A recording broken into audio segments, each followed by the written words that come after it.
अरे जब जनता पहले से मन बना चुकी है तो योगी जी एक दिन आ जाएंगे, अमित शाह एक दिन आ जाएंगे, मोदी जी एक दिन आ जाएंगे तो उससे क्या होगा।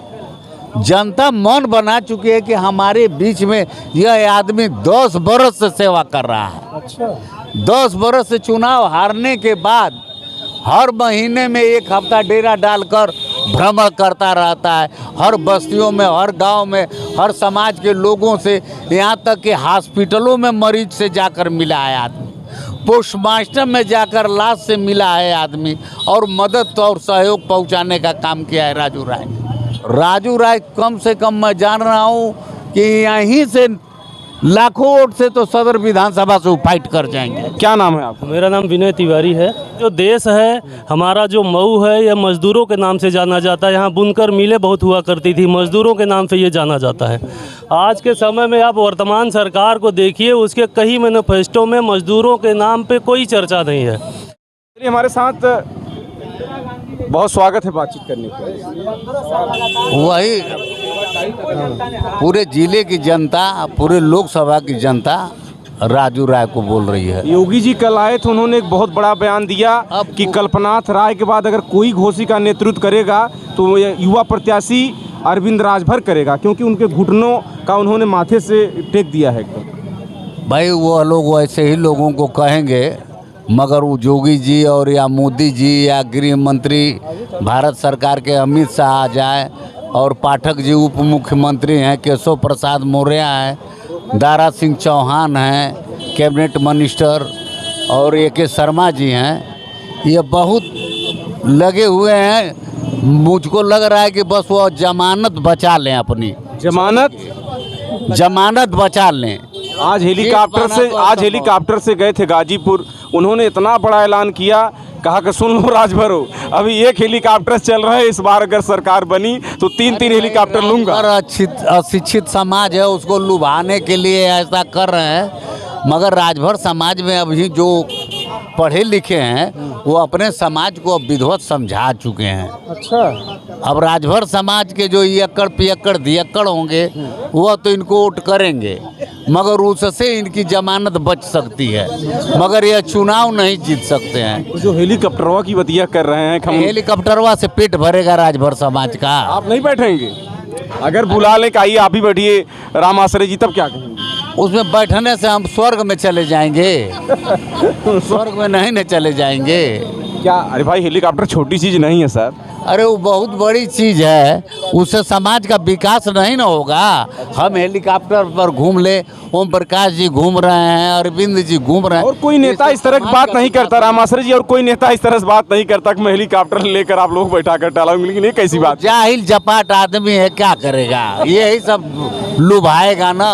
और उसको भाजपा के लोग यही सब समझाए हैं कि अपने समाज को हेलीकॉप्टर दिखाकर गुमराह करो। गुमराह हो जाएगा समाज? नहीं, जो पढ़े लिखे नहीं हो गुमराह तो हो ही रहे हैं, तभी न छड़ी को कुछ वोट दे रहे हैं। मगर हम जैसे समझदार हर गांव में 10% 20% हैं, वो अपना समाज को समझा रहे हैं, बुझा रहे हैं। आज ओम प्रकाश के वजह से ही राजभर समाज को आरक्षण मिलने वाला था, नहीं मिला। यह आरक्षण के बदले अपने लड़के को एक सीट से समझौता कर, एक सीट से इतनी बड़ी सीट से समझौता कर लिया। और यह पढ़ा लिखा हर राजभर जान गया है कि यह लोकसभा की सीट का समझौता किया है। अगर समझौता नहीं किया होता तो आज राजभर समाज को आरक्षण मिल जाता, और उस आरक्षण के बल पर राजभर समाज में IAS IPS PCS पैदा होते और समाज का विकास होता। चलिए, एक सवाल और आपसे करेंगे, समापन करेंगे। जो आप लोग शुरू में कह रहे थे कि भारतीय जनता पार्टी के कार्यकर्ता और नेता छड़ी पोट नहीं करेंगे, लेकिन योगी जी आ गए। योगी जी ठाकुर ब्राह्मण के बड़े चेहरा हैं मानिए, तो उन्होंने निवेदन तो कर दिया है। अरे जब जनता पहले से मन बना चुकी है तो योगी जी एक दिन आ जाएंगे, अमित शाह एक दिन आ जाएंगे, मोदी जी एक दिन आ जाएंगे तो उससे क्या होगा। जनता मन बना चुकी है कि हमारे बीच में यह आदमी 10 बरस से सेवा कर रहा है। अच्छा, 10 बरस से चुनाव हारने के बाद हर महीने में एक हफ्ता डेरा डालकर भ्रमण करता रहता है, हर बस्तियों में, हर गांव में, हर समाज के लोगों से, यहाँ तक कि हॉस्पिटलों में मरीज से जाकर मिला है आदमी, पोस्टमास्टर में जाकर लाश से मिला है आदमी और मदद और सहयोग पहुंचाने का काम किया है राजू राय ने। तो जनता इतनी बेवकूफ़ नहीं है, इतनी बेदर्द जनता नहीं है कि ऐसे उपकारी आदमी को भूल जाएगी जोगी जी के आने से और मोदी जी के आने से, अमित शाह के आने से।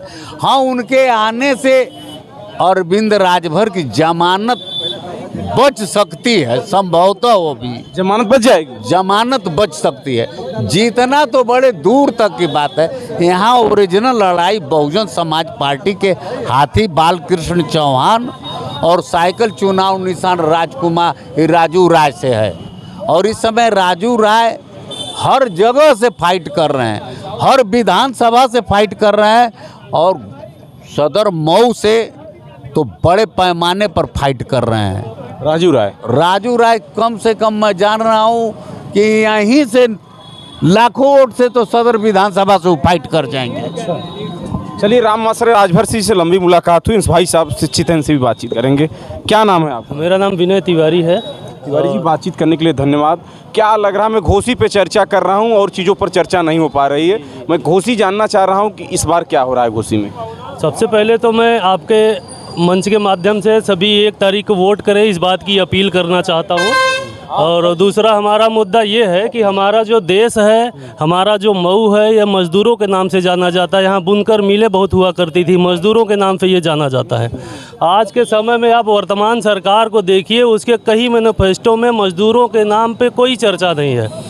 मज़दूरों के खिलाफ जितने भी नियम कानून वो बना सकते हैं, उन्होंने उतने नियम कानून बनाए हैं। और किसको फ़ायदा पहुंचाने के लिए? कुछ वर्ग पूंजीपति जो हैं उनको फ़ायदा पहुंचाने के लिए बनाया गया है। हमको तो बड़ी विडंबना इस बात की है कि हमारा देश मज़दूरों का है, हमारा देश किसानों का है और इस 420 लोग जितने हैं वो 400 पार की बात कर रहे हैं। मज़दूरों के खिलाफ 420 लोग 400 पार की बात कर रहे हैं। किसानों के खिलाफ जितने 420 लोग हैं वो 400 पार की बात कर रहे हैं। ये हमारे लिए बड़ी है दुख की बात है, क्योंकि जो नियम हमको पहले से प्राप्त थे भारतीय संविधान में, जितने भी मज़दूरों के खिलाफ हमको पीएफ से लेकर के बोनस से लेकर के जितने भी हमारे छुट्टी को लेकर के जितने भी अधिकार प्राप्त थे, मैं आपको जानकारी के लिए बता दूं 44 लेबर लॉज थे, जिसको वर्तमान सरकार ने, जब दुनिया कोरोना में परेशान थी, तो ये वर्तमान सरकार ने उसके खिलाफ अमेंड करके 4 कोड में बदल दिया है। 4 कोड और संविधान में ये अंतर होता है कि जो कोड होता है वो संहिता होती है, संविधान में कुछ न कुछ नियम कानून होते हैं जिसको पालन ना करने पर उसके खिलाफ उसको आईपीसी की धाराएं होती है, उसके खिलाफ उसको सज़ा दी जाती है। और कोड लग जाने से कोई नियम ही नहीं रह जाएगा। जितने भी पूंजीपति हैं, चाहे आपको पैसा दें, चाहे आपको पीएफ दें, आप देखिए एक आदमी आज के टाइम में जो कक्षा 2 में, 4 में, 6 में पढ़ रहा है, उसका 3000, 4000, 6000 रुपये तनख्वाह पैसा लग रहा है। और वो आदमी का लड़का जा कर के जब काम करना शुरू करेगा 10,000, 20,000 का, तो उसको ये सरकार 6 महीने का काम दे रहा है, साल भर का काम दे रहा है। आप बताइए कौन सा बैंक उसको लोन देगा घर खरीदने के लिए? कितना उसका बच्चा जाकर के कौन से स्कूल में पढ़ा सकता है, कौन से अपने दैनिक आवश्यकताओं की पूरी करेगा? इसलिए मैं इस घोषी की जनता को अपील करता हूं कि आप जो हमारे मज़दूरों की बात कर रहे हैं, जो इंडिया गठबंधन की सरकार है, उसको भारी मतों से बिजनई बनाएं और यहाँ से राजीव राय जी को भारी मतों से जीतने जा रहे हैं। और इसके लिए मैं आम जनता का बहुत बहुत शुक्रगुजार हूँ। आपके मत ये क्वेश्चन और रहेगा, लेकिन कम समय में समाप्त करिएगा। जो ब्राह्मण समाज है कह रहे हैं लोग कि भाजपा का मूल वोटर होता है, क्या आप नेता हैं कि कार्यकर्ता, हमें जानना चाह रहे हैं? हम देखिए कार्यकर्ता तो नहीं है।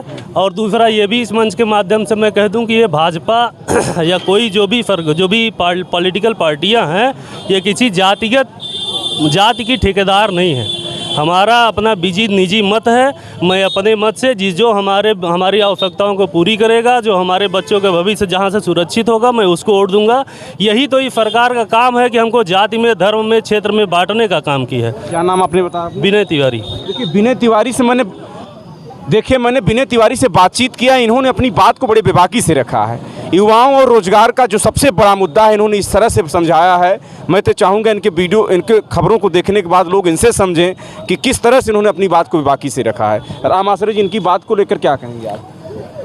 यह बहुत अच्छी बात कहे हैं और बहुत सही बात कहे हैं। यह सरकार जो है सिर्फ गुमराह कर हर लोगों को यह 420 लोग छलने का काम किए हैं और वह 400 बात कर रहे हैं। यह 420 लोग हैं, यह अच्छे लोग नहीं हैं। 420 लोग 400 की बात। हाँ, 420 लोग जो है 400 पार की बात कर रहे हैं। अच्छा, 400 पार, 420 वाले 400 के पार। वही 420 लोग अपने को स्पष्ट बता रहे हैं कि हम 400 के पार हैं, 420 हैं। बातचीत करेंगे। नहीं सर, बातचीत होगी, चुनाव पे चर्चा हो रही, कुछ दिक्कत है मत बोलिए।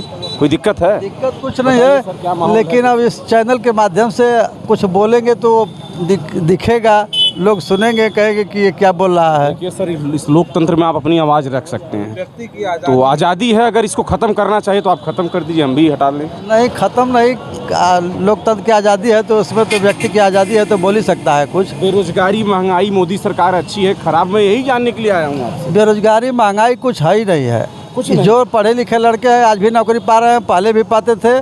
देश जो है आतंकवाद मुक्त हो गया है, बस यही हुआ। और जो है माफिया मुक्त हो गया है, देश सुरक्षित हुआ है, कहीं भी बम नहीं फट रहा है, लोग ट्रेनें चल रही है। मैं आपको रोकूंगा इसलिए कि आपने कहा कि सरकार अच्छी है, क्योंकि भाई सरकार की दलाली तो हम नहीं कर पाएंगे, लेकिन आपसे सवाल करेंगे। सवाल इसलिए करेंगे, 5 काम आप भारतीय जनता पार्टी का बताइए जो लोगों के बीच में इसमें चल रहा है। जनहित का कार्य। जनहित के कार्य में लोगों को मकान मिल गया, और क्या? लोगों को राशन मिल रहा है। अच्छा, राशन बड़ा मुद्दा। दवा मिल रही है 5 लाख तक की दवा मिल रही है बताइए। अरे आयुष्मान भारत सरकार वाले, में दवा नहीं मिल रही। आयुष्मान भारत बीएचयू में एक डॉक्टर अभी आयुष्मान भारत से मिल रहा है ना, 5 लाख का इलाज हो रहा है ना। और जो है हमारी बहन बेटियां सुरक्षित है ना।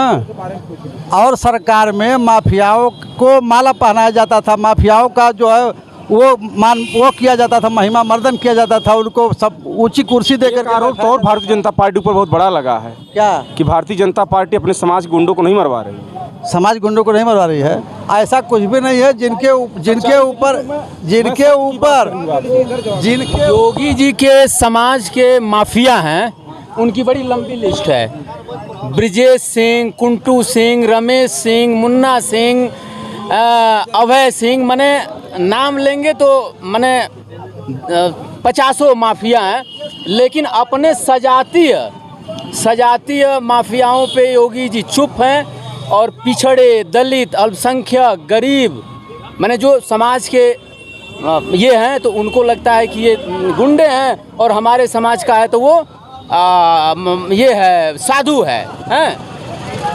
चलिए, मैंने काफ़ी लंबी बातचीत किया है यहाँ रहकर, आज लोगों से चुनाव का रिएक्शन जाना है, लेकिन लोग चुनाव का माहौल बताने के और चीज़ें कहने लगे। हमें सुनना पड़ता है और लोगों का जो विचार है रख रहे हैं। हर खबरों को लेकर लगातार मैं घोसी में मौजूद हूँ और चुनाव तक घोसी में रहूँगा। तब तक देखते रहें हिंदुस्तान की बात। नमस्कार।